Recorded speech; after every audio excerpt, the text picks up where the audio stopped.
Eğer biz bu tanıtımlar sonucunda TAKA'dan daha fazla destek alır, bu sağlanan fon kaynaklarından, hibelerden, kredilerden daha fazla yararlanırsak en mutlu biz olacağız. Biz bunları alamazsak inanın mutsuz oluyoruz. Gece uykularımız kaçıyor.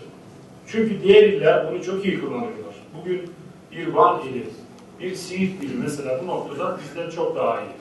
Ve bu tatlı bir rekabet. Bu rekabetin olması da iyidir. Talebi arttırır, iştenliği arttırır, paylaşmayı arttırır.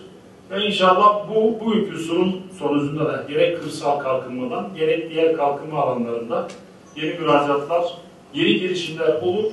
İşin esası arkadaşlar ekonomide ticarettir. Yani hizmet sektöründen önce ticaret sektörüdür.